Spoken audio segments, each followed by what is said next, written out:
We are glad to have you join us on the news at noon on Lagos Television. I am Aminat Elegushi. President Bola Ahmed Tinubu will depart Abuja today to embark on a trip to France. Special advisor to the president on media and publicity, Anjorin Galali, says President Tinubu will return to the country after his brief work stay in France. This is coming 2 days after the president returned to Abuja from Equatorial Guinea. The president visited the Central African nation for a 3-day official visit to honor the invitation of President Teodoro Mbasogo. During his visit, Tinubu and his Equatorial Guinean counterpart held talks and witnessed the signing of agreements, particularly on oil and gas and security. Minister of Foreign Affairs Yusuf Tuga and other members of his cabinet were involved in the signing of agreement and review of opportunities to improve bilateral relations.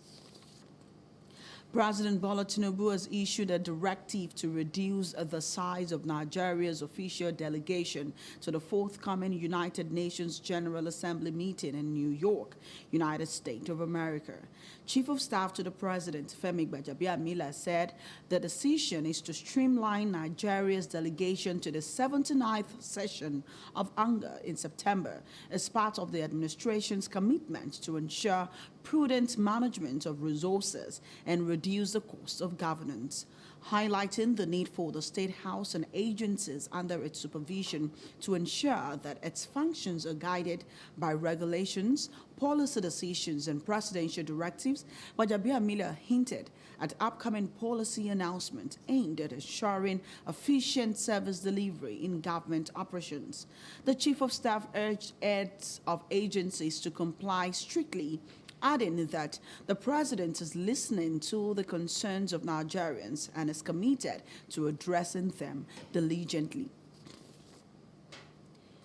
The Nigerian National Petroleum Company Limited has promised to end the queues for premium motor spirit, popularly called petrol. The NNPCL added that the company is not owing international oil traders $6.8 billion as claimed in some quarters. Meanwhile, oil marketers have attributed this round of scarcity of petrol to lingering logistics challenges. This occurs as the sole importer of the commodity, NNPC, blamed the scarcity on evacuation challenges at PMS vessels, noting that the agency is the only importer of petrol in Nigeria, while others dealers stopped importing the commodity due to lack of access to the United States dollar required for petrol imports. The National Publicity Secretary of the Independent Petroleum Marketers Association of Nigeria, Ukadike Chinedu, says the challenges in the downstream oil sector were compounded by the recent nationwide hunger protests. In other news, the federal government is threatening to sanction higher institutions that fail to submit a list of students admitted immediately after matriculation. This was revealed in a memo titled Clarification on Disclosure of Admitted Candidates Outside CAPS by the JAMB Admission Matriculation Board. The Examination Board's public communication advisor, Fabian Benjamin, said the initiative is one of the recommendations made by a committee set up by the federal government to combat a fake degree racketeering in the country. According to the memo, institutions are expected to regularly submit their matriculation list to the Federal Ministry of Education, not later than 3 months after matriculation ceremonies. The list is expected to be submitted through the dedicated channel of JAMB. The Lagos State government is not resting on its oars and making a motoring and traveling experience easy and seamless for its residents with the commissioning of another overpass in the Mushin area by Governor Babajide Sanwo-Olu. The governor says the development will no doubt step up the economic value and bridge infrastructural gap in the area. Adetola Kayode reports. The people of Mushin, Onipan, Ogumoku, and its environs welcomed their governor, Babajide Sanwo-Olu, with resounding cheers and approval. Mr. Governor is here to commission the fifth overpass on the Red Line corridor after those of Agege, Ikeja, Yaba and Oyigbo has been constructed by his administration as part of efforts aimed at reducing travel time, solving traffic bottlenecks and generally making Lagos livable for all. Sanwo-Olu says this development will definitely enhance the social and economic value of the area. Putting this overpass that will connect the two communities seamlessly, both in vehicular and pedestrian connection. You can imagine the economic value and the economic benefits this bridge has done to these two communities. Journeys that hitherto will take, because, the rail is, I'll talk about the rail, will have taken them 45 minutes, 1 hour, just to go and turn all the way at Moshalashi or Jibo. All that are things of the past now, because you can do it in a safe and a secure environment. He affirmed that compensation has been paid to those whose property had to give way for the infrastructure, giving kudos to Lamata for doing a great job. Governor Sanwo-Olu enjoined the residents to own the infrastructure and protect it from deliberate destruction. For us, it's about keeping faith with our citizens. It's about ensuring that we can make this place a lot better for them and make it a lot better than we met it. To do this, of course, there were a few disruptions.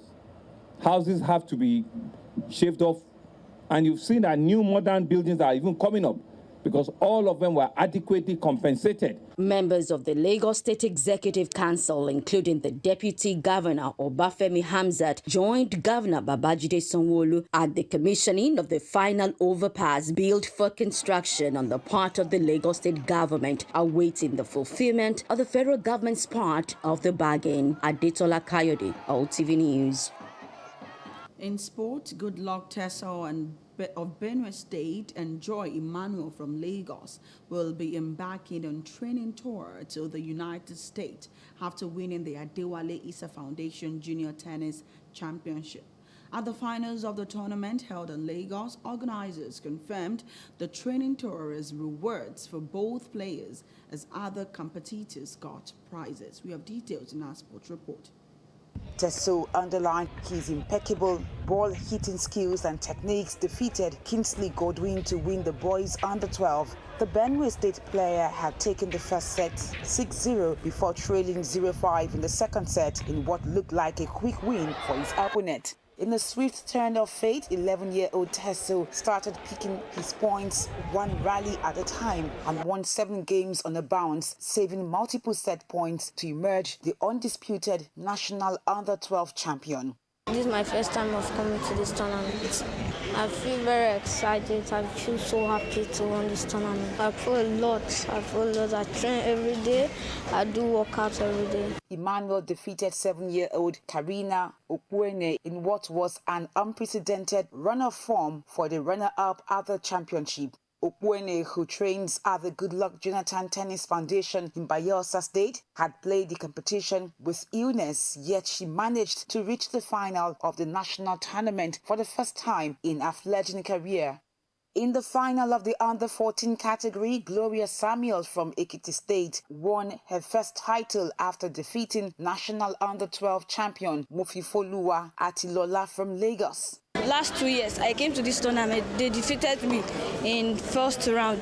Last year too, I was the runners-up.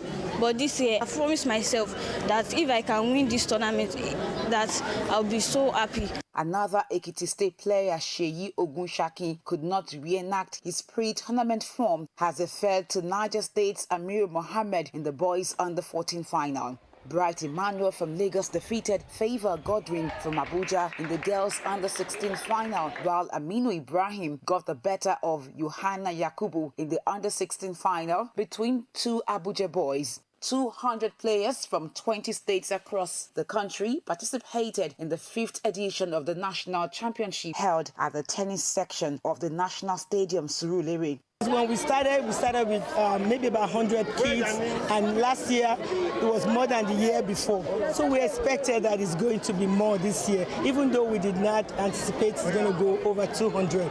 But we thank God we got it done. One unique thing about this tournament is that all the finalists are appearing in the final for the first time, except one player. This is discovery of new talent, and I think kudos to the organizers for Adewale Issa. His memory will live long. Winners in all the categories were rewarded for their efforts with trophies and new tennis rackets each, while the runners-up got a racket each. Complimentary prizes of bags and socks were given to the third and fourth place winners as a way of appreciating the players for participating in the tournament.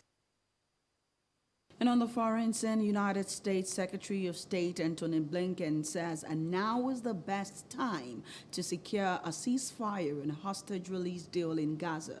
Blinken made his comment during a meeting with Israeli President Isaac Herzog during his night trip to the region since the war began in October. The U.S. has expressed optimism about a deal since talk resumed in Doha last week. But Hamas says suggestions of progress are an illusion, with differences said to include whether Israeli troops will be required to withdraw fully from Gaza, as Hamas insists. Blinken is expected to maintain pressure on Israeli Prime Minister Benjamin Netanyahu when they meet later today. He urged all parties involved to commit to the agreement and avoid any actions that could derail the process. The Secretary of State also addressed the broader regional tensions, urging Iran and its allies to refrain from action that could escalate the conflict. This follows the recent assassination of senior Hamas Hezbollah leaders, which have raised fears of an all-out regional war. For more news, connect with Lagos Television on these social media platforms. Many thanks for staying with us. Please remember to call the Lagos State toll-free lines 767-0112 in case of emergencies. I am Aminat Elegushi. See you again at 2 p.m.